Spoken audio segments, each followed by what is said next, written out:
السلام علیکم ورحمۃ اللہ وبرکاتہ۔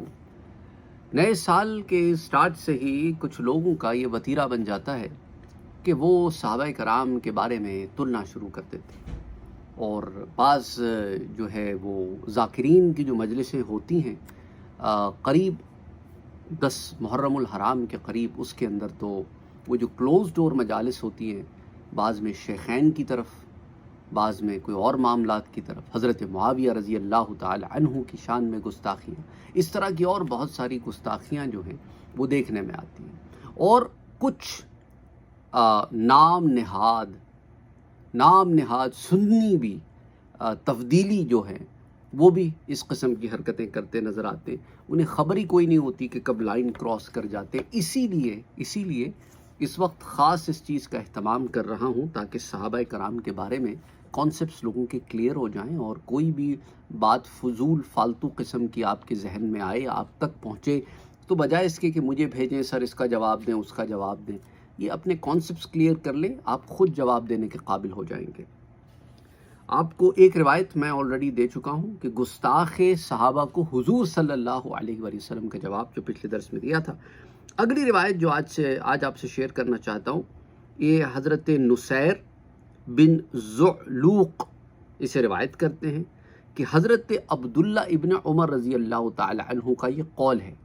صحابہ کے قول کو حدیث کی کتابوں میں بطور حدیث بھی جمع کیا گیا ہے، اور بعض کتابوں کو آثار کے نام سے یا اثر کے نام سے بھی جمع کیا گیا ہے کہ یہ صحابہ کے اقوال ہیں۔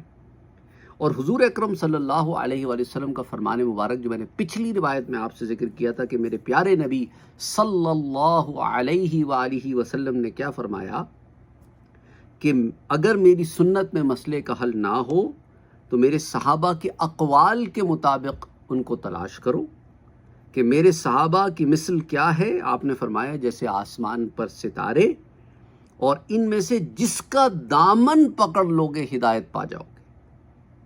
دیکھیں نا کتنی واضح بات حضور صلی اللہ علیہ وسلم نے فرما دی۔ اس لیے محدثین نے صحابہ کے اقوال کو بھی حدیث کی کتابوں میں جمع کیا ہے، اور بعض نے یہ محنت بھی کی کہ صحابہ کے اقوال کو باضابطہ الگ کتابوں میں جمع کیا ہے جنہیں آثار کہتے ہیں، الآثار۔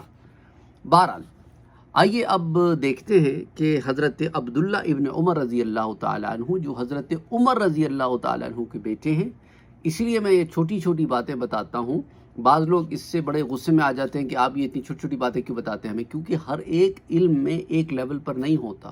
بہت سارے لوگوں کو نہیں پتا حضرت عبداللہ ابن عمر کون تھے، اس لیے کیونکہ مقصد علم کا پہنچانا ہے، تو حضرت عبداللہ ابن عمر رضی اللہ تعالی عنہ حضرت عمر بن خطاب رضی اللہ تعالیٰ عنہ کے بیٹے ہیں۔ آپ کو بعض محدثین ابن عمر بھی کتابوں میں لکھتے ہیں، مانا عبداللہ ابن عمر رضی اللہ تعالیٰ عنہ ہوتے ہیں۔ بہرحال اسی لیے اس روایت میں بھی الفاظ اگر آپ حدیث کے دیکھیں تو آئے گا کان ابن عمر رضی اللہ عنہ یقول۔ اب کوئی کس کہے کہ حضرت عمر کے تو بہت سارے بیٹے تھے، یہاں کون سا بیٹا مراد ہے؟ تو ابن عمر سے مراد ہمیشہ حضرت عبداللہ ابن عمر رضی اللہ تعالیٰ عنہ ہوں گے۔ آپ نے کیا فرمایا؟ آپ کا قول کیا ہے؟ لا تسبوا اصحاب محمد صلی اللہ علیہ وآلہ وسلم۔ دیکھو حضور صلی اللہ علیہ وآلہ وسلم کے صحابہ کو برا مت کہو۔ فَلَمُقَامُ أَحَدِهِمْ سَاعَةً خَيْرٌ مِّنْ عَمَلِ أَحَدِكُمْ عُمَرَهُ۔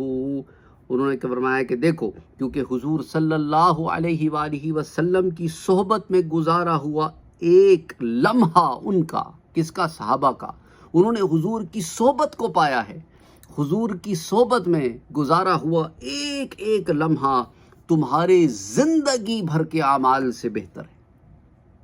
یہ صحابی رسول بیان کر رہے ہیں تاکہ تمہارے ذہنوں میں صحابہ کے متعلق جو معاملہ ہو وہ صاف ہو جائے۔ ہم ہوتے کون ہو صحابہ پر اعتراض کرنے والے؟ تمہاری اوقات کیا ہے؟ کہ صحابہ پہ زبان دراز کرتے، انہیں گریبانوں سے پکڑ کے ممبروں سے اتار دینا چاہیے، انہیں کرسیوں سے اتار کے زمین پہ پٹخ دینا چاہیے کہ بے خیرتوں، بےہودہ لوگوں، بدتمیزوں، تم ہوتے کون ہو صحابہ پہ زبان درازی کرنے والے؟ تم تو ان کی پاؤں کی دھول برابر بھی نہیں ہو۔ انا للہ و انا الیہ راجعون۔ اور یہ روایت صحاح ستہ کی روایت ہے میرے بھائیوں اور میری بہنوں۔ حضرت عبداللہ ابن عمر کا یہ اثر، اسے امام ابن ماجہ نے روایت کیا، یا سنن میں اسے جمع کیا ہے، حدیث 162، باب قائم کیا ہے فضل اہل بدر کے ضمن میں، پھر اسے المصنف ابن ابی شیبہ میں روایت کیا گیا ہے، حدیث نمبر 32415، اور اسے پھر ابن ابی عاصم نے کتاب السنہ میں روایت کی، حدیث 1006۔ انشاءاللہ تعالی پھر اگلے درس میں اور بہت ساری روایات کے ساتھ آپ کے سامنے حاضر ہوں گا۔ اپنا اور اپنوں کا خیال رکھیے، عقیدے کو ٹھیک رکھیے، ادب کے دامن کو نہ چھوڑیے اور بے ادبوں کو بالکل چھوڑ دیجیے۔ السلام علیکم ورحمۃ اللہ وبرکاتہ۔